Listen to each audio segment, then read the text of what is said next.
नारायणं नमस्कृत्य नरं चैव नरोत्तमं देवीं सरस्वतीं व्यासं ततो जयो मुदीरयेत्। हरे कृष्ण कृष्ण कृष्ण हरे हरे हरे राम राम राम हरे हरे।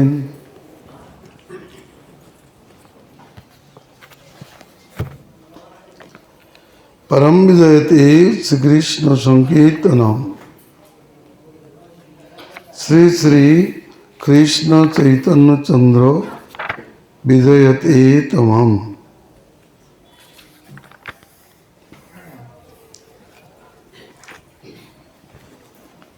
कर्कट संक्रांतिते भगवान शयन करें।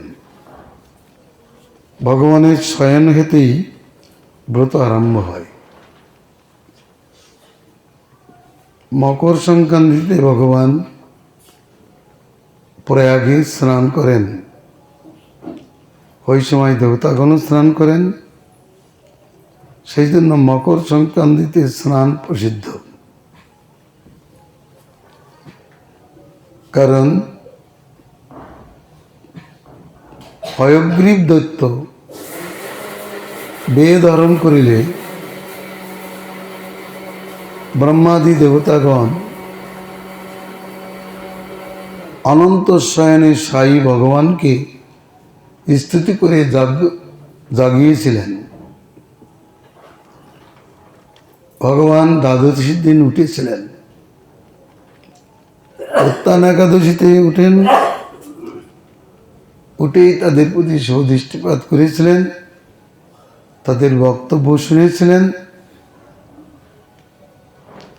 এবং পূর্ণিমার দিন মৎস্য রূপ ধারণ করে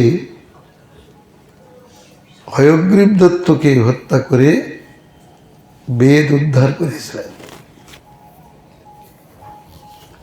বেদ উদ্ধার করে তিনি ব্রাহ্মণগণকে দান করেছিলেন। এরপর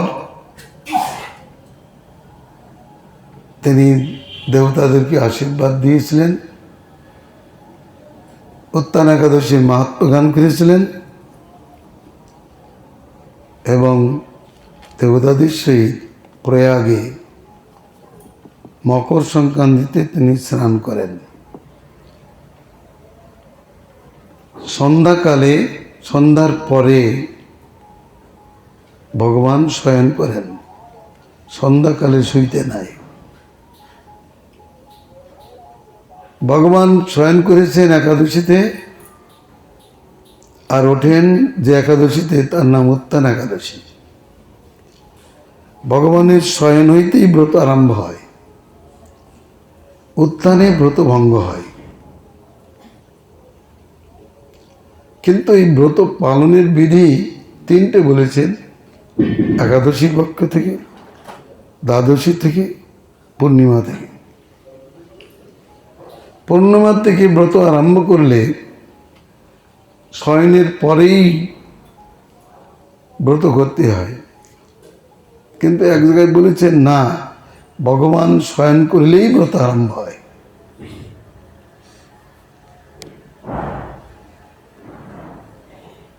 এই জন্য একাদশী পক্ষেই ব্রত আচরণ বেশি বেশি দেখা যায়। মাস পক্ষের বিচার দিয়েছেন শ্রাবণে বজ্রেত শাকম, সেটা শ্রাবণের বিচার। যদি মাস হিসাবে করা হয় তাহলে 5 দিন ব্রত হয় না। কারণ ভগবান শয়ন করার 5 দিন পরে তো 5 দিনের দিনই ব্রত পূর্ণিমা হয়।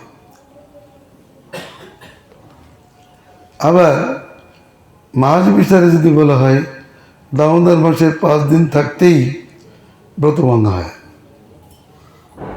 উত্থান একাদশীতে যখন ব্রত যদি ভেঙে দেওয়া হয় তাহলে 5 দিন দামোদর মাস পূর্ণ হয় না। প্রতিপদ থেকে পূর্ণিমা পর্যন্ত মাসের বিচার। এটা চান্দ্র মাসের হিসাব। কখনো কখনো সৌর মাসের সঙ্গে চান্দ্র মাসের প্রায় সাদৃশ্য থাকে। যেমন কখনো কখনো শ্রাবণ মাসে জন্মাষ্টমী তিথি হয়, জন্মাষ্টমী হয়। এই জন্য হরিভক্তি বিলাসে ওই কথা বলেছেন। তা আমাদের বক্তব্য বিষয়, ভগবান শয়ন করলেই ব্রত হয়, আরম্ভ হয়। এটাই হচ্ছে সর্বসাধারণ নিয়ম। তা কেউ দ্বাদশীর পক্ষেও করতে পারে, পূর্ণিমা পক্ষেও করতে পারে। এটা ঋষিদের মত। তিনজন ঋষির তিন রকম মত বলেছেন। মুশকিল, এই জন্য গুরু শিষ্যের মধ্যেই মতভেদ দেখা যায়। একই প্রভুপাদের শিষ্য মাধব মহারাজ পূর্ণিমা তারা একাদশীতে আরম্ভ করেন, আবার একাদশীতে শেষ করেন।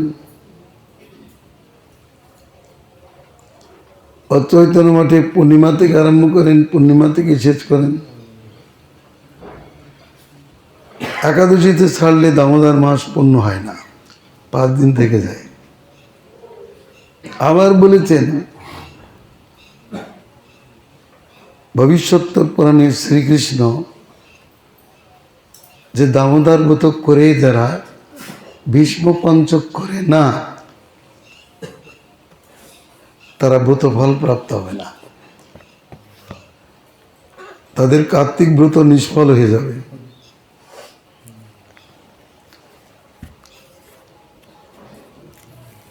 তাদের কার্তিক ব্রত পূর্ণ হবে না। আবার বলছেন যে 4 মাস যদি করতে না পারে, 3 মাস না করতে পারে, 1 মাস যদি করে, 1 মাস করিলেও যদি ভীষ্ম পঞ্চক ব্রত না করে, অর্থাৎ পূর্ণিমা পর্যন্ত না ব্রত করে, তাহলে চাতুর্মাসের ফল সে প্রাপ্তই হবে না। আমার সুখের জন্য বৈষ্ণবগণ ভীষ্ম পঞ্চক ব্রত করিবেন। শ্লোক শুনিয়ে দিচ্ছি, আমার সুখের জন্য।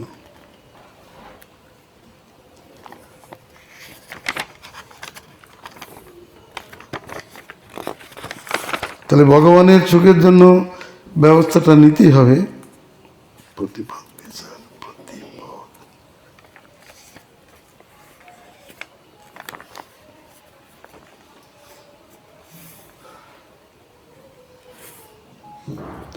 অত প্রীতেন না, স্কন্দ পুরাণ বিষ্ণুখণ্ডে কার্তিক মাহাত্মে ভগবান বলছেন, ভীষ্মদেব সরসজ্জায় ছিলেন। উত্থান একাদশীর দিনে অর্জুনের কাছে জল চেয়েছিলেন। অর্জুন বাণ মেরে নিচের থেকে গঙ্গা জল তুলে ভীষ্মদেবকে দিয়েছিলেন। সেই সময় কৃষ্ণ সেখানে ছিলেন। কৃষ্ণ তখন বললেন, অত প্রীতেন মনুষা বাসুদেবেন ভাষিতম ধন্য ধন্য চি ভীষ্ম তং ধর্মা সংস্রাবিতস্তেয়ম। এরপর যুধিষ্ঠির মহারাজকে সমস্ত ধর্ম উপদেশ করেছিলেন। তাতে ভগবান অত্যন্ত বাসুদেব প্রীত হয়ে বললেন, হে ভীষ্ম, আপনি ধন্য ধন্য, যেহেতু আপনি আমাদেরকে ধর্মকথা শ্রবণ করিয়েছেন। একাদশং কার্তিকস্য যাচিতঞ্চ জলন্তয়া অর্জুনেন সমানিতং গঙ্গং বনস্য বেগত। আপনি একাদশীর দিন, কার্তিক মাসে উত্থান একাদশীর দিনে অর্জুনের কাছে জল চাইয়াছেন। অর্জুন বাণগঙ্গার বেগ প্রকাশ করিয়াছেন। তুষ্টানি তব গাত্রানি তস্মাৎ তদ্দিনাবধি। সেই জন্য সেই দিন থেকে পূর্ণিমাতে, একাদশী থেকে পূর্ণিমা পর্যন্ত পূর্ণান্তং সর্বলোকস্থাং তর্পয়ন্তর্ঘদানত। একাদশী থেকে পূর্ণিমা পর্যন্ত সমস্ত লোক আপনাকে জল দ্বারা তর্পণ করিবেন। তস্মাৎ সর্বপ্রযত্নেন মম সন্তুষ্টি কারকম এতদ্ব্রতম প্রকুর্বন্ত ভীষ্ম পঞ্চক সংগীতম। সেই কারণে আমার সন্তুষ্টির জন্য সর্বপ্রযত্নে এই ভীষ্ম পঞ্চক ব্রত করিবেন। কার্তিকস্য ব্রতং কৃত্যা ন কুর্যাৎ বিষ্ণু পঞ্চকম সমগ্রং কার্তিক ব্রতম বৃথাতস্য ভবিষ্যতি। বলতেন কার্তিক ব্রত করিয়া যে ব্যক্তি ভীষ্ম পঞ্চক ব্রত করে না, তার কার্তিক ব্রত সমস্তই বৃথা হয়ে যায়। অশক্ত সেন নরো ভূয়াদ অসমর্থস্য কার্তিকে। অসমর্থ নর যদি অসমর্থ হয় তবে কার্তিকে ভীষ্মস্য পঞ্চকং কৃত্বা কার্তিকস্য ফলং লভেত। মানুষ যদি অসমর্থ হয় করতে ব্রত 4 মাস বা 1 মাস, তাহলে এই 5 দিন মাত্র ব্রত করিয়া কার্তিকের সমস্ত ফল প্রাপ্ত হইবেন। কিভাবে ব্রত করবেন? একাদশ সঙ্গময়, একাদশীতে গোবর খাবেন। যদি বলেন একাদশীতে তো কিছু খাওয়া নিষেধ, ভীষ্ম পঞ্চক ব্রতের দিন কেবল গোবর খেতে পারবে। দ্বাদশীতে গোমূত্র, ত্রয়োদশীতে দুগ্ধ, চতুর্দশীতে দধি, পূর্ণিমায় পঞ্চামৃত।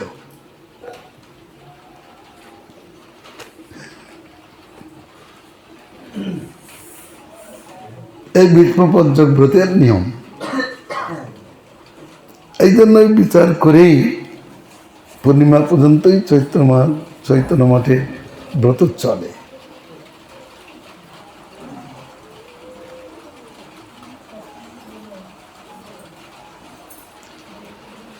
পারণ বিষয়ে পদ্মপুরাণ উত্তরখণ্ডে 96 অধ্যায় 2 নম্বর শ্লোকে বলেছেন, ঊর্ধ্ব শুক্ল চতুর্দশাং কুর্যাদ পারণং ব্রতি পত সম্পন্ন তত্ত্বায়ু বিষ্ণু পৃথত্বমেব চ। ব্রত সম্পন্ন করবার জন্য বিষ্ণু পৃথির জন্য ঊর্ধ্বা মাসে, কার্তিক মাসে শুক্ল চতুর্দশীতেই ব্রত পালন করবেন। এই একটা কথা আছে। নানা মুনির নানা মত। মুশকিল হচ্ছে আমাদের শাস্ত্রে নানাজন নানা কথা বলেছে। মুসলিম শাস্ত্রে আল্লাহ যা বলেছে মোহাম্মদ তাই বলেছেন। আবার তাদের মধ্যে ভেদ আছে। যারা ওই বুখারী শরীফটা লিখেছে তাদের মতভেদ অনেক। আমাদের শাস্ত্রে পূর্ব দেশে, দক্ষিণ দেশে এক সাধু আর উত্তর দেশে এক সাধু, 2 সাধু 2 রকম মত বলেছে। এক জায়গায় ঠিক নেই। কেউ বলেছে বেগুন খেলে যার উদারে বেগুন পড়ে, মূলো পড়ে, হরিভক্তি তার থেকে দূরে থাকে। আর জগন্নাথ তো সব বেগুন ঘাটি খেতে থাকে।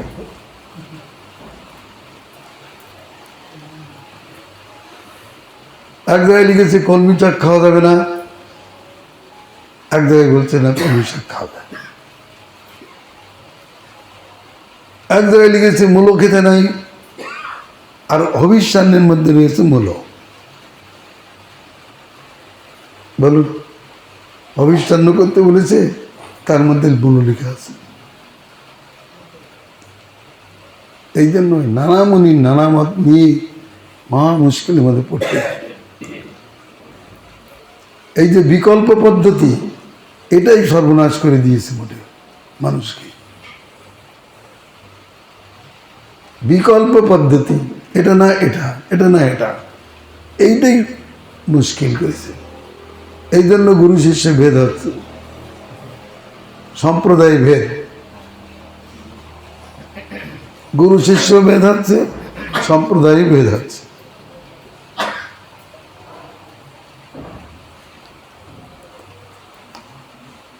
ওখানে বলেছেন না চতুর্দশীতে পালন করবে, এ বলছে না চতুর্দশীতে না, পূর্ণিমার পরেই পালন করবে, পূর্ণিমার থেকে ব্রত আরম্ভ হবে, পূর্ণিমার সমাপ্তি হবে। এরা বলছে না একাদশীতে ব্রত আরম্ভ হবে, একাদশীতে সমাপ্তি হবে। কেউ দ্বাদশীতে ব্রত আরম্ভ করে, দ্বাদশীতে সমাপ্ত করে। কিন্তু বিচার আরেকটা যে বিচার আছে কৃষ্ণের কথা, এটা তো কৃষ্ণের কথা, এ তো কোনো মুনি ঋষির কথা না। কৃষ্ণ বলেছেন ভীষ্মকে লক্ষ্য করে, অতএব এটা অবশ্য পালল, কোনো মুনির কথা না, এটা কৃষ্ণের কথা।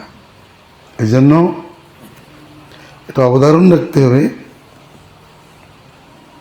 যাক, এত ব্রত বিষয় বললাম, এরপর বলবো আমাদের নিত্য কীর্ত সম্বন্ধে। শ্রীমদ্ ভাগবতাদি শাস্ত্রে নৈমিত্তিক কীর্ত এই কৃষ্ণের নৈমিত্তিক লীলায় বর্ণিত আছে। সাধকের কর্তব্য তারা প্রতিনিয়ত নিত্য লীলায় অনুশীলন করিবেন। শ্রীমদ্ ভাগবতে বা অন্য পুরাণাদিতে অধিকাংশ ক্ষেত্রেই নৈমিত্তিক লীলা বর্ণনা আছে। পুতনা বধ, অঘাসুর বকাসুর বধ, গোবর্ধন ধারণ আদি এসব নৈমিত্তিক লীলা। কোন এক নিমিত্ত হইতে যে লীলার উদয় হয়েছে সেটা নৈমিত্তিক লীলা।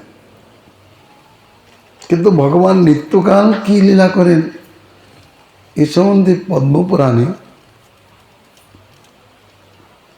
পাতালখণ্ডে শিব নারদ সংবাদে, সদাশিব নারদ সংবাদে কিছু উদ্দেশ করেছেন যে ভগবান 24 ঘন্টা কি করেন অষ্টকালে, অষ্টপ্রহরে। আর তাকে নিয়েই রূপ গোস্বামীর সূত্রাকারে 8টা শ্লোক লিখেছেন।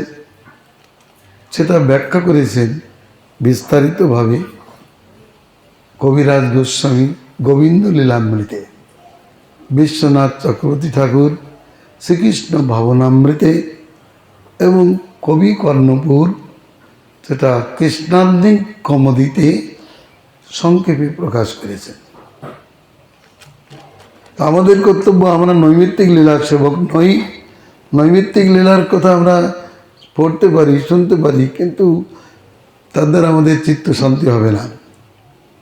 পুতনা বধের কথা শুনে আমাদের কতটুকু লাভ হবে? আমার প্রয়োজন তো কৃষ্ণের সেবা।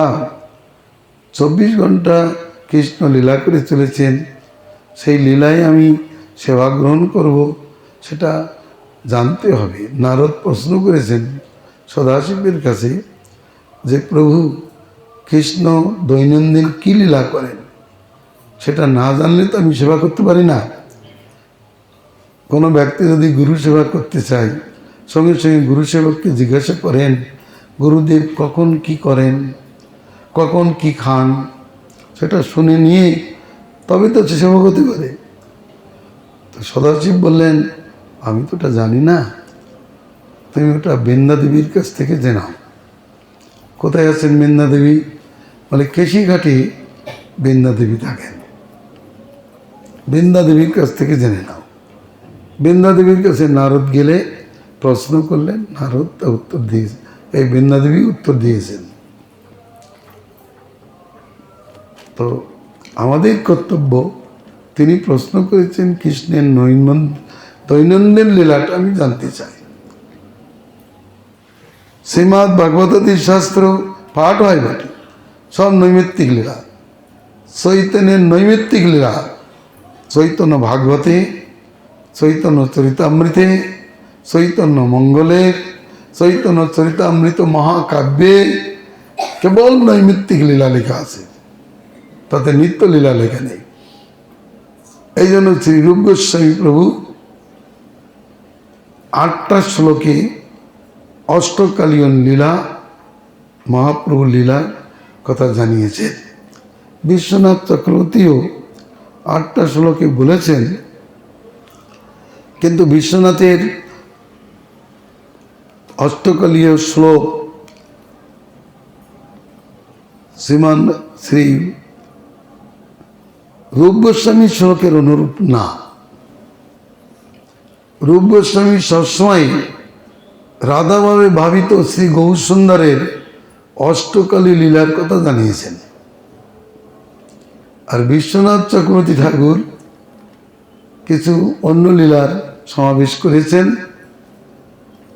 বিষ্ণুপ্রিয়ার সহিত নিশান্তকালে প্রেমালাপের কথা বলেছেন, কিন্তু নিশান্ত লীলায় গৌরসুন্দর শুয়ে আছেন মা শিবাসম্বনে, শিবাসের পুষ্পোদ্যানে। আর ইনি লিখেছেন মানে বিষ্ণুপ্রিয়ার সহিত শয়ন করে আছেন, আর তিনি উঠে তার সহিত প্রেমালাপ করেছেন ইত্যাদি। তো আমাদের কর্তব্য সেই রূপ গোস্বামী পাদ যে অষ্টকলী লীলা প্রকাশ করেছেন সেটি খুবই মনঃপুত, যেহেতু মহাপ্রভু রাধাভাব সাধনের জন্যই নবদ্বীপে এসেছেন। নবদ্বীপ লীলাটা শুধু নৈমিত্তিক লীলাই নয়, অষ্টকালে গৌর সুন্দর কি করেছেন সেটা আমাদের জানার দরকার আছে। এই জন্য আমি তো গৌর ভজন রহস্যটা লিখেছি, কিন্তু অনেকেই বুঝতে পারছে না। তারা মনে করছে আমরা যা করি তাই করি, এগুলো তো নৈমিত্তিক লীলা। মহাপ্রভু আত্মনিবেদন ক্ষেত্রে কি করেছেন সেটা আমার জানবার বিষয়। ব্রহ্মা এসে আত্মনিবেদন করেছেন, সেটা আমার জেনে কি কতটুকু লাভ হবে। আমি বুঝলাম তার মাহাত্ম্য লিখেছেন ভক্তিবিনোদ ঠাকুর, সেটাও আমাদের শ্রাব্য বিষয়, যে ব্রহ্মা গোবৎসরণ করে মনে শান্তি না পেয়ে তিনি গৌরীর চরণে আত্মসমর্পণ করেছেন, আত্মনিবেদন করেছেন। ঠিক আছে, কিন্তু নবদ্বীপ কি এই আত্মনিবেদন ক্ষেত্র কি কেবল ব্রহ্মার আত্মনিবেদন হেতুই সিদ্ধ হয়েছে, না গৌর সুন্দরের আত্মনিবেদন হেতু সিদ্ধ হয়েছে? এই গৌর সুন্দরের নবদা ভক্তিপীঠ, রাধারানী যে নবদা ভক্তি সাধন করেছেন, গৌর সুন্দর নবদ্বীপে তাই আস্বাদন করেছেন, সেটার বিষয় লেখা হয়নি। গদ্রম দ্বীপে ইন্দ্র সুরভি এসে তপস্যা করেছে, তার জন্য গদ্রম দ্বীপ নাম হয়েছে। কিন্তু গদ্রম দ্বীপই গদ্রম নাম হওয়ার আগে কীর্তনাক্ষ দ্বীপ তার নাম হয়েছে। পার্বতী দেবী সেখানে এসে তপস্যা করে গৌরী দর্শন করেছেন বলে এবং সীমান্তে পদধূলি ধারণ করেছেন বলে নাম হয়েছে সীমান্ত দ্বীপ। এটা তো পরের কথা, আর আগে ছিল, আগে হচ্ছে শ্রবণাক্ষ দ্বীপ।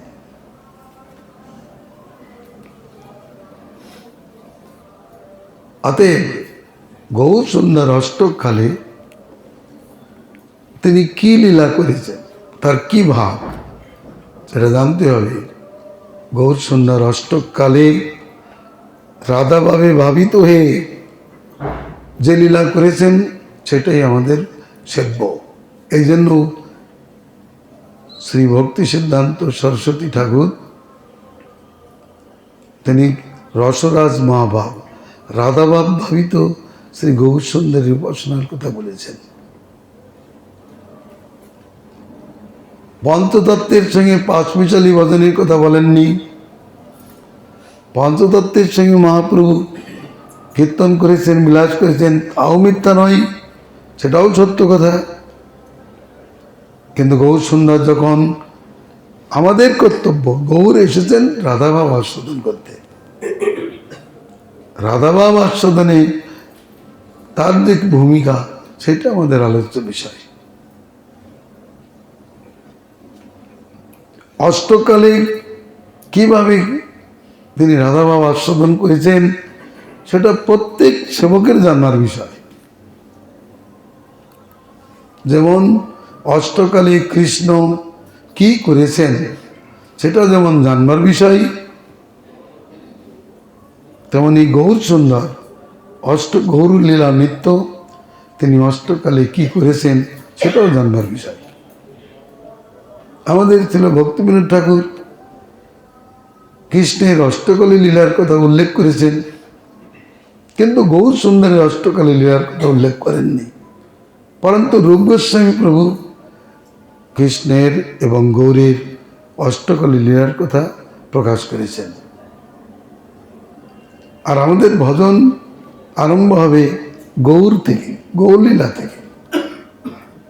আগে গৌর চন্দ্রিকা করে কৃষ্ণলীলায় প্রবেশ করতে হবে। কিন্তু গৌরের কাছে যেতে গেলে তারপর আগে যেতে হবে গুরুর কাছে। গুরুদেব অষ্টকালে কিভাবে ভাবিত হচ্ছেন, গুরুদেবের অন্য কোনো কাজ নেই, গুরুদেবের বাহ্যকৃত্য এগুলো একটা আজ্ঞা সেবা আছে। সেটা কি?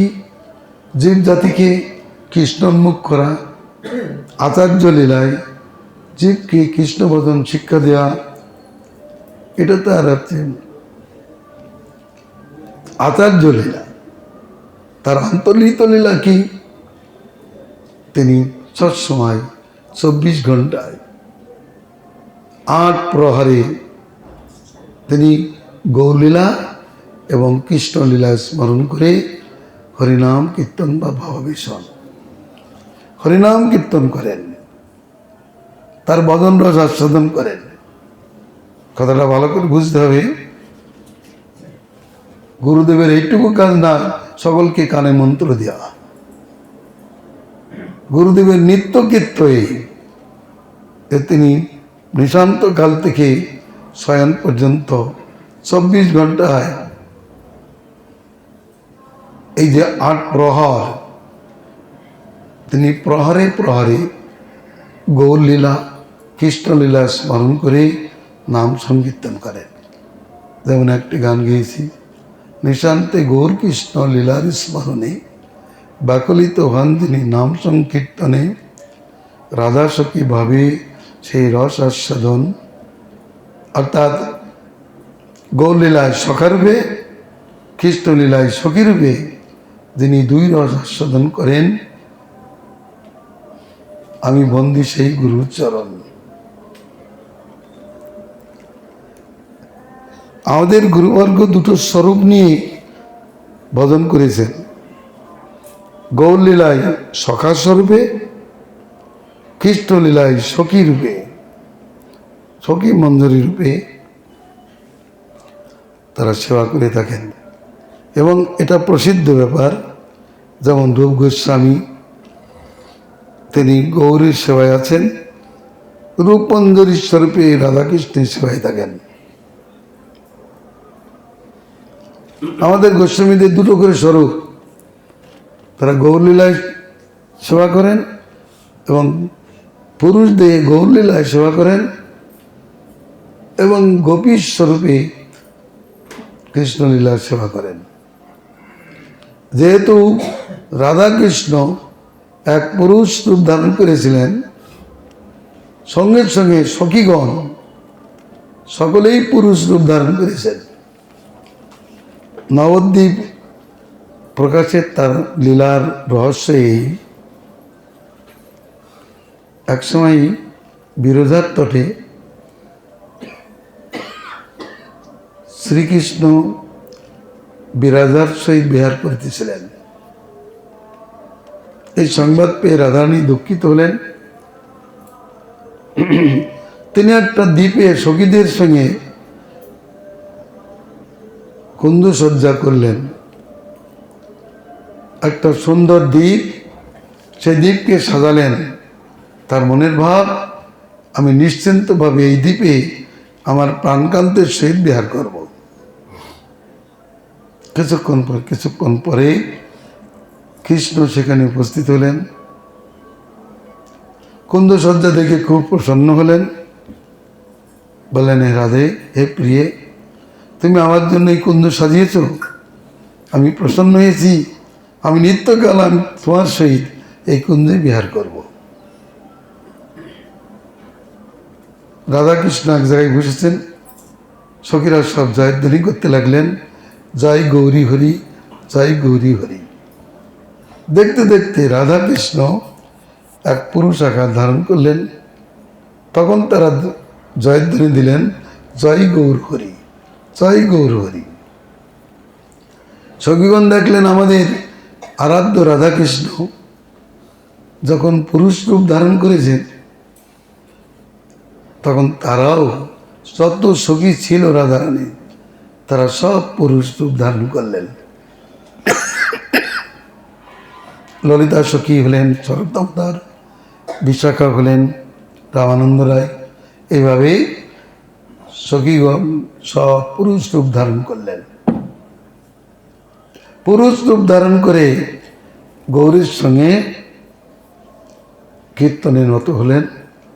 গৌরের যে অভিষ্ট ভাব, সেই ভাবই আস্বাদন করেন তার অনুগায়ক সূত্রে। অতএব গৌড়ীয় বৈষ্ণব যারা, বিশেষত শ্রীমান মহাপ্রভুর রাধা ভাবিকে ভাবিত স্বরূপকে যারা পূজা করেন, তাদের এই দুটো স্বরূপ থাকা দরকার। তারা গৌর সুন্দরের লীলায় থাকবেন পুরুষ রূপে, গোপী রূপে, ব্রাহ্মণ বালকাদি রূপে, আর গৌর কৃষ্ণ লীলায় থাকবেন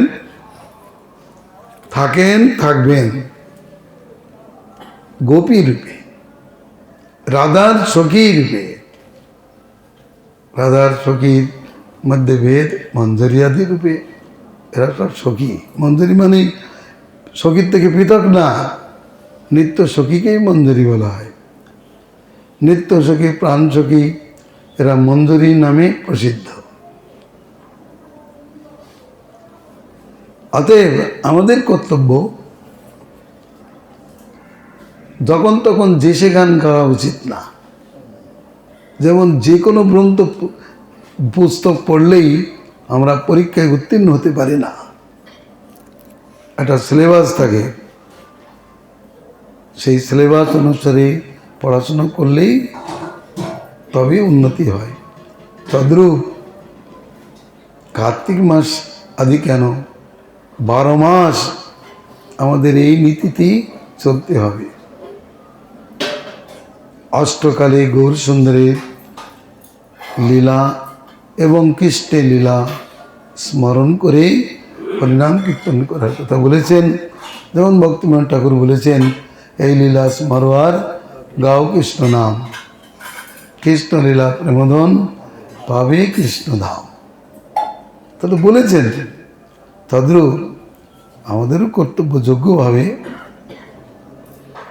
এই গৌরলীলা এবং কৃষ্ণলীলা স্মরণ করবেন। তো গৌরলীলা কোন লীলা? ও চান কাজী দমন লীলা নয়, ও জগাই মাথায় উদ্ধার লীলা নয়। গৌর সুন্দর রাধা ভাবে এই প্রাতঃকালে কি করেছেন, নিশান্তকালে কি করেছেন, সেটা জানবার বিষয়। নিশান্তকালে কখন উঠেছেন?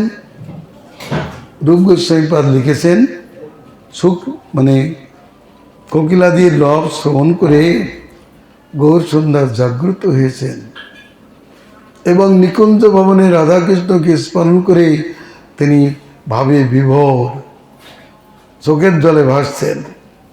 সরপাদি এসে তার আরতি করেছেন, তারপর তিনি সেখান থেকে নিজে গৃহে যেয়ে শয়ন করেছেন। এবার প্রাতঃকালে তিনি উঠে সেই রাধাভাবে ভাবিত হয়ে স্বরূপের কাছে সঙ্গে প্রেমালাপ করেছেন। এগুলি পরস্পর আলোচ্য বিষয়। সঙ্গে সঙ্গে যেতে হবে কৃষ্ণলীলা। গৌরলীলাকে আশ্রয় করেই কৃষ্ণলীলায় যেতে হবে। আবার গুরুর কাছে থাকতে হবে। গুরুদেব কি করছেন? প্রত্যেকের কর্তব্য, গুরুদেব ওই গৌরলীলা, প্রথমে গৌরলীলা স্মরণ করে, কৃষ্ণলীলা স্মরণ করে তিনি নিত্যকীর্তন সমাপন করবেন। এর নাম ভজন রহস্য। ভক্তিবিনোদ ঠাকুর শিক্ষাষ্টক আস্বাদন মুখে এক বিন্দু কৃষ্ণলীলার কথা বলেছেন, কিন্তু আমাদের গোস্বামীগণ শ্রীরূপ গোস্বামী বলেছেন না, গৌর সুন্দরের অষ্টকাল লীলা আছে, শুধু শিক্ষাষ্টক লীলা নয়, অষ্টকাল লীলা আছে। এই জন্য সেটা প্রকাশ করেছি, সেটা জানাচ্ছি। এটা আমার কোনো ব্যক্তিগত বিষয় না। আমাদের যত পদাবলী কর্তা আছে সব কর্তারাই জানিয়েছেন কৃষ্ণলীলার আগে গৌরলীলা, আগে গৌরচন্দ্রিকা করে কৃষ্ণলীলা গিয়েছেন। যেমন নৈশান্তকালে গান করে এরা উঠো উঠো গোরা চান নিশি পোহাইল, বাসুদেব ঘোষের গান করে, তারপরে রাধাকৃষ্ণের গান করে তারা আরতি করেন, তাদেরকে তুলেন। এটা গৌরকে উঠাচ্ছেন, উঠো উঠো গোরা চান নিশি পোহাইল, তাকে তুললেন, হাত মুখ ধোয়াই, তারপর আরতি করেন। তেমনি সুখসারী গান শুনে রাধাকৃষ্ণ হাঁটলেন, তারপর তাদের আরতির ব্যবস্থা। এ তো শাস্ত্র প্রসিদ্ধ ব্যাপার। অতএব আগে গৌরচন্দ্রিকা সর্বদাই, সব কাজেই আগে গৌরচন্দ্রিকা করে তারপর কৃষ্ণলীলা আলোচনা করিবেন। এ সর্বকালের কথা, শুধুমাত্র কার্তিক মাসের কথা না। গুরুদেব বলেছিলেন এই নিয়ম সেবা শুধুমাত্র কার্তিক মাসের জন্য নয়। কার্তিক মাস 1 মাস ট্রেনিং দেওয়া হয়, আর 11 মাস তা আলোচনা করা উচিত। এই কার্তিক মাসে ট্রেনিং দেওয়া হলো, কিন্তু আর বাকি 11 মাস এটা আলোচনা করবে। কথাটা বুঝতে পারছেন তো? শুধু কার্তিক মাসের জন্য নয় নিয়ম সেবা, কৃষ্ণ ভক্তের জন্য 12 মাস নিয়ম সেবা। ওহ, কার্তিক মাসে এসে একটু খুব কীর্তন করলাম, একটু ভাগবত পাঠ শুনলাম 3-4 জায়গায়, হয়ে গেল কার্তিক ব্রত। শুধু এইটুকু নয়, পাঠ শুনতে হবে। কি পাঠ শুনতে হবে? ভাবের অনুরূপ পাঠ শুনতে হবে। যেখানে যেখানে দেশে পাঠ শুনলে হবে না। যেহেতু এই মাসে কৃষ্ণের চরিত্র, গৌরের চরিত্র দুটো শুনতে হবে। তার মধ্যে আবার গৌরের যে নিত্যলীলা বিষয়, গৌরীর কৃষ্ণের যে নিত্যলীলা বিষয়ের কথা শুনতে হবে। কৃষ্ণের নাম রূপ গুণ চরিত্র যেমন শুনতে হবে, গৌরের তেমনি নাম রূপ গুণ চরিত্র শুনতে হবে। সকালে গৌরলীলা শোনো, বিকালে কৃষ্ণলীলার আলোচনা করো। কৃষ্ণের যে চরিত্র আলোচনা করা উচিত, তাতে কৃষ্ণের স্মৃতি থাকবে। ব্রতে যার ব্রত করা হচ্ছে তার স্মৃতি যদি না থাকে, শুধু আলু সেদ্ধ খেলে আর 1 ভাত খেলে বা হরিচন্ন করলেই ব্রত হবে না। তার ধ্যান থাকা দরকার। যার ব্রত করা হচ্ছে তার ধ্যান থাকা দরকার। এত খাদ্য নিয়ম, তারপরে শ্রাদ্ধ নিয়ম আছে, কীর্তন নিয়ম আছে, এগুলো করণীয় বিষয়। তাদের তো নিয়ম শব্দের অর্থ এটা নয় তীর্থাটন। আচার্য সেবা, তীর্থ সেবা, পরোপকার, জপ তপ হোম, এগুলি নিয়মের মধ্যে গণ্য। কিন্তু এই সময় থাকতে হবে সত্য, জম থাকা দরকার। জমের নিয়ম কি, লক্ষণ কি? সত্য, অস্তেয়, অচর্য, অকাম। এই কার্তিক মাসে নিয়ম সেবায় স্ত্রী সংঘাতি একেবারে বর্জিত, মৈথুন ধর্ম বর্জিত। 8 প্রকার মৈথুন ধর্ম, স্ত্রী দর্শন, তাদের সঙ্গে খুব আনন্দের সহিত আলাপ করা ইত্যাদি প্রকার, এগুলো মৈথুন একেবারে নিষিদ্ধ। মধুভক্ষণাদি নিষিদ্ধ, কারণ তাতে মত্ততা থাকে। কেন এই খাদ্য নিয়ম বলেছেন? উষ্ণবীর্য খাদ্য খাবে না, উগ্রবীর্য খাদ্য খাবে না।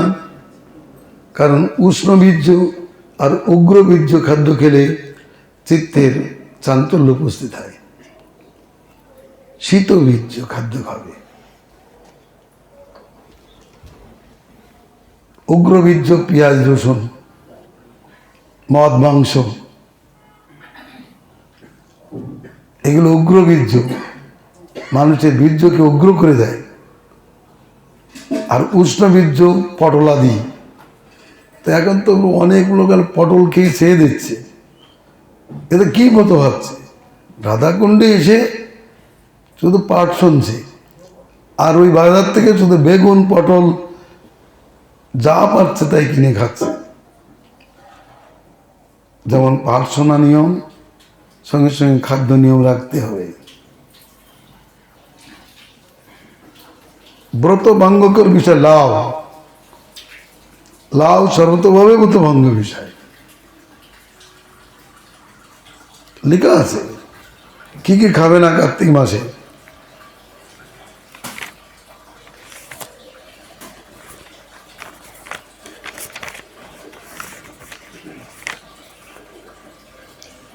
এ মাসে কুষ্মাণ্ড খাওয়া নিষেধ, সজনে খাওয়া নিষেধ, সিগ্গু, সংস্কৃত ভাষায় সিগ্গু বলে তাকে, এর নাম সজনি। কুষ্মাণ্ড, কুষ্মাণ্ডের কুমড়া, কিন্তু চাল কুমড়ো বেশি নাম করেছে বিশেষ। এক প্রকার কুমড়া আছে ডাল তৈরি করে, যেটা ঘুরিয়ে। ভগবান কার্তিক ব্রতের নিয়ম।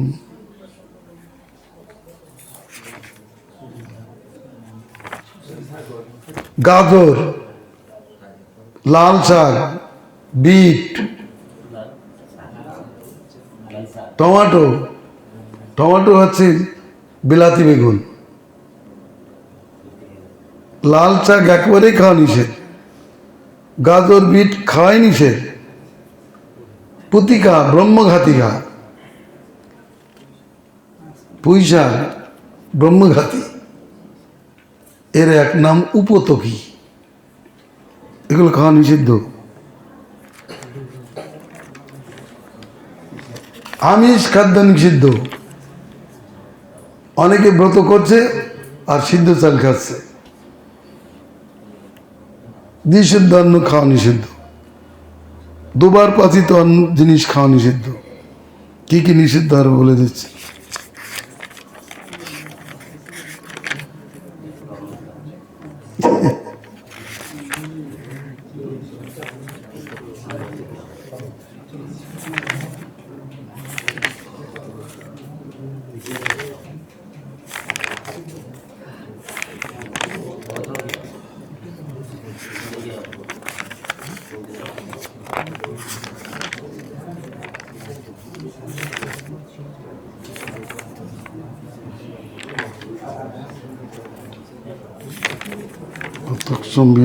হীনকর্তা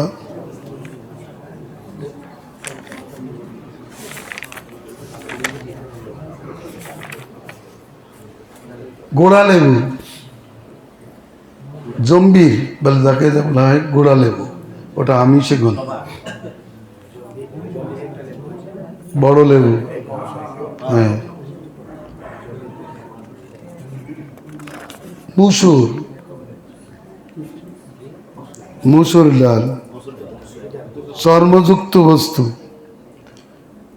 চর্মপাত্রকে জল তুলতো আগে, চামড়ার পাত্র করে জল তুলতো, ওটা নিষিদ্ধ ওখানে।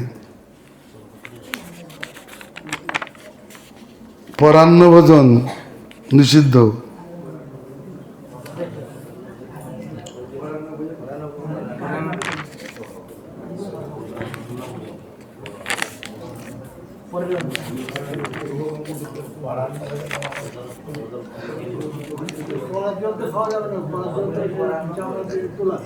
আর সেই আমাদের সেই কথাই বলা হচ্ছে,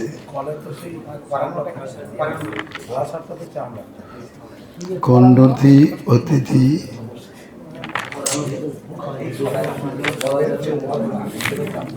পরান্ন বলতে সেটা ভিক্ষুকদের পক্ষে নয়, যারা গৃহস্থ লোক তারা অন্যের অন্ন ভক্ষণ করবে না, নিজের স্বপার্জিত যে অন্ন সেটা গ্রহণ করবে। কিন্তু যারা ভিক্ষুক, যারা মাদুগুরি খায় তাদের জন্য কথা বলা হয়, মাদুগুরি খেলেও তারা যা পাবে তাই খাবে না, ব্রত নিয়ম পালন করতে হবে। কারণ এই হরিভর্তি বিলাস লিখেছেন যিনি সনাতন গোস্বামী, তিনি কি নিয়ম সেবা মাসে বেগুন খেয়েছেন? তিনি কি নিয়ম সেবা মাসে পটল লাউ খেয়েছেন? তিনি তো লিখেছেন, তিনি আচার্য, বলতে পারে এখানকার সাধুগণ। এরা তো এইদিকে নিয়ম সেবা মাসে সব বেগুন পটল মূলো সব কিছু খাচ্ছে, তারা কি বলতে পারে? সনাতন গোস্বামী পাদ যখন লিখেছেন তাহলে তিনি নিশ্চয়ই আচরণ করেছেন, যেহেতু তিনি আচার্য।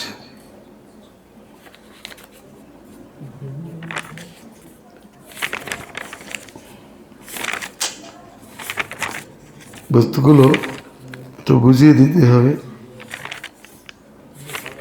খাদ্য নিয়মটা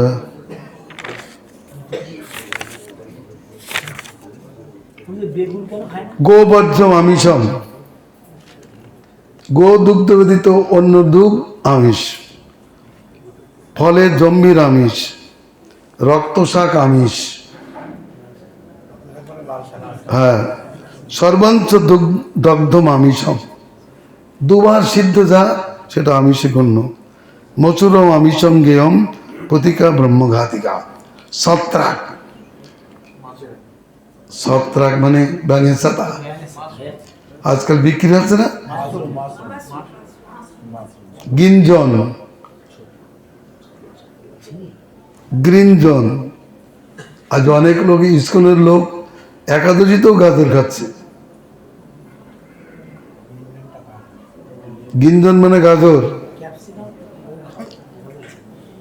তারপরে মাসকলই, পতিকা, মসুর, কন্দশাকানি, এসব আমিষের মধ্যে গণ্য।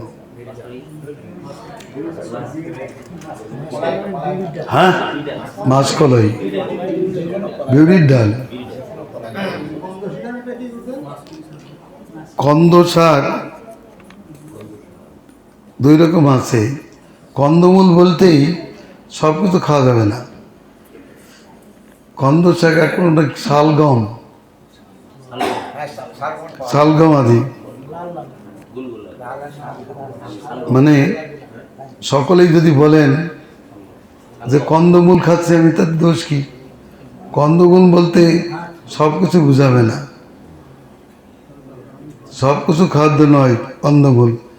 দক্ষিণ ভারতের লোক বলছে কন্দমূল, পেঁয়াজ রসুন কেউ রাখেই নাই, ওটা কন্দমূল। হ্যাঁ, তার মধ্যে বলছেন ভাবদুষ্ট ক্রিয়াদুষ্ট খাদ্য খাবে না ব্রতে। ভাবদুষ্ট কি? সাপের মতো লম্বা কিছু, যেটা দেখলে কোনো একটা প্রাণী বা কিছু ঘৃণার বস্তু উদয় হয়, সেটা খাবে না। গাল ধরে বা বিকৃতি করে যে খাদ্য, ওগুলো ক্রিয়াদুষ্ট খাদ্য, ওইগুলো খাবে না।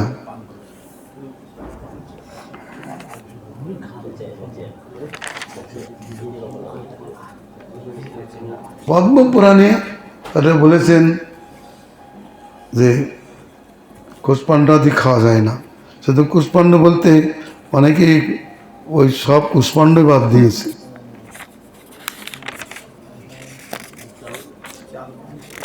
আমি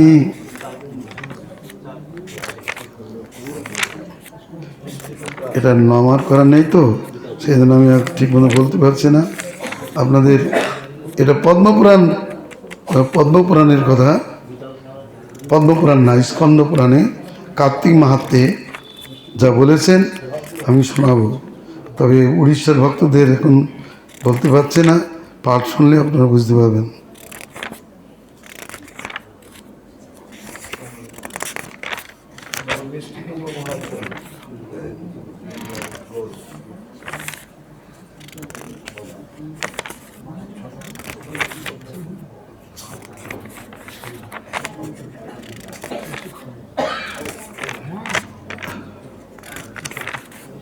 এগুলো মনে রাখতে হবে। এখানে একাদশীতে কেউ লাউ খায়, কোনো সাধু লাউ খায়, চা খায়, এগুলো অশ্রাব্য ব্যাপার।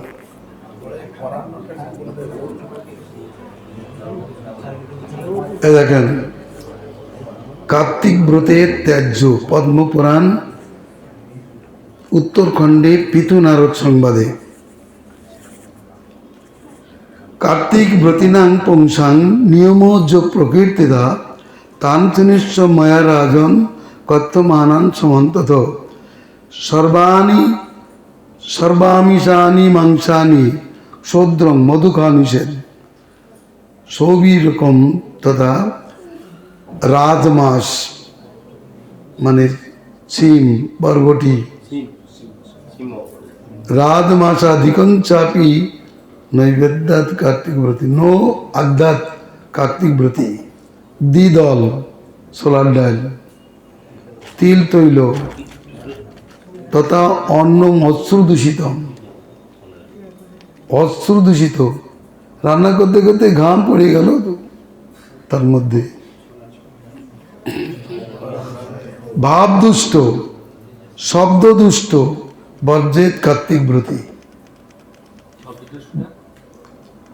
শব্দ দুষ্ট খাদ্য, ভাব দুষ্ট খাদ্য। এই চাউমিন খাবে তো কিরমিকিটের মতো মনে হবে।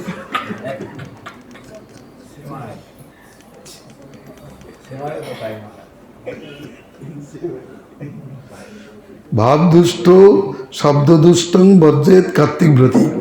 পরান্নঞ্চ পরদ্রোহম, পরদ্রোহ পরস্ত্রী গমনাদি তীর্থে প্রতিগ্রহ। এই কার্তিক মাসে তীর্থক্ষেত্রে বসে লোকের কাছে হাত পাতা ওটা নিষিদ্ধ। ন গৃহীয়ত কার্তিক ব্রতী। প্রাণাঙ্গম আমিষং চূর্ণং, কোনো প্রাণীর অঙ্গ থেকে জাত যে চূর্ণাদি সেটা আমিষে গণ্য। ধান্যে মচরিকা প্রত্যা, প্রদূষিত যেটা পচা অন্ন সেটাও আমিষে গণ্য। সেই জন্য পাকালো খাইবে না। প্রদূষিত আর পাকালের মধ্যে ভেদ আছে, কিন্তু পচা অন্ন মানে দুর্গন্ধযুক্ত। অজা গোমহিষ ক্ষীরা অন্য দুগ্ধাদি তামিষ। এখানে আবার বলছেন মহিষ দুগ্ধ চলবে, হ্যাঁ গোদুগ্ধ মহিষ দুগ্ধ ব্যতীত অন্যান্য দুগ্ধ আমিষ। দ্বিজকৃতা ব্রাহ্মণ যে কিনেন রস সেটা বর্জিত। সর্বে লবণং ভূমিজং তথা তাম্রপাত্র স্থিতং গর্ভং, তাম্রপাতে যে গর্ভ রাখা হয় দুধ দই বা ঘোল আদি ওগুলো নিষিদ্ধ। জলং পলবলম অবস্থা ইত্যাদি। আত্মাত্মং পাচিতাং অন্ন, নিজের জন্য যে অন্ন রান্না করা হবে সেটা নিষিদ্ধ বলেছেন। রান্না করে ভগবানের ভোগ দিয়ে সেটা গ্রহণ করবেন। এগুলো সব আমিষের মধ্যে গণ্য। পলাণ্ড, পলাণ্ড মানে পেঁয়াজ, লসুন, সিগ্গু, সজিনা, ছত্রাকম, গৃঞ্জনম তথা নালিকা মূলম, কচু শাক, কচুর নালি, মূলকম, হিঙ্গু বর্জেত কার্তিক ব্রতী। হিং অলাবু, অল মানে লাউ, বৃন্তাক বেগুন, বৃহতি মানে ছাদ বেগুন, কুষ্মান্ডং, শ্লেষ্মাতকম, কপিত্তাঞ্চ কদবেল, বর্জেত বৈষ্ণব ব্রতি। কয়েদ বেল এক প্রকার টক বেল আছে, শ্লেষ্মাতক এক প্রকার খাদ্য যেগুলো শ্রেষ্ঠ বৃদ্ধি করে, লালা আজিসে ঢেঁড়স টেঁড়স মধ্যে পড়ে যাবে।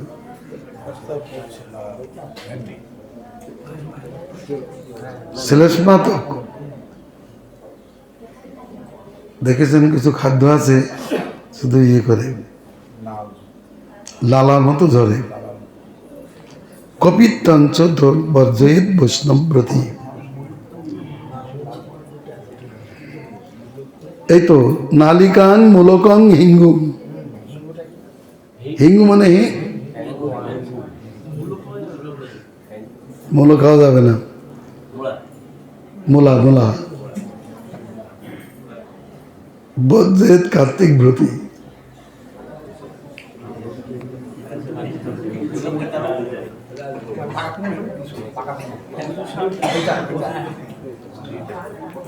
এখন কুষ্মাণ্ড বলতে তো যে প্রকারই হোক না কেন, সিম সে ছোট সিম হোক আর বড় সিম হোক, এটা নিষিদ্ধ। বরবটি, সিম, বরবটি, লাউ, এগুলো তো চলেই না। কুমড়ো সম্বন্ধে এই কথা বলেছেন। কুষ্মাণ্ড বলতে ওই একজন সাধু বললেন ওই চাল কুমড়োটাকে কুষ্মাণ্ড বলা হয়, কারণ ওই মাসে কুমড়ো দান করে এখানে খুব। কার্তিক মাসে ভগবান কুষ্মাণ্ড নামক একটা ওষুধকে বধ করেছিলেন। তার নাড়ি ভুঁড়ি থেকে একটা লতার জন্ম হয়, তার থেকে এই কুমড়ো সৃষ্টি হয়।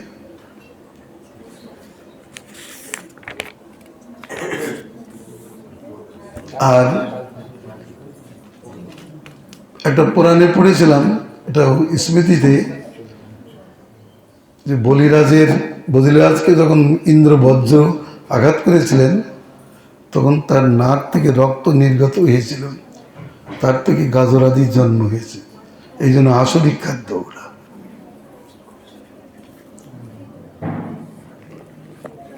জয় গোবিন্দ। অনেক সময় হয়ে গেছে, তাই না? ওই তো বলছি ভাব দুষ্ট খাদ্য, ভাব দুষ্ট খাদ্য। চিচিঙ্গাটা দেখতে তো সাপের মতো।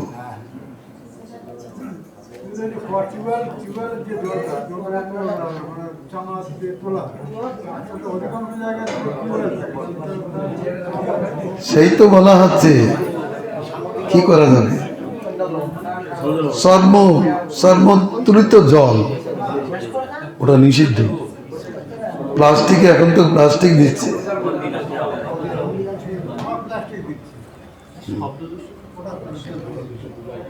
আগে এরকম ছিল, সেটা নিষিদ্ধ আগে ছিল বলেই লিখেছে, এখন তো প্লাস্টিকে ব্যবহার করছে।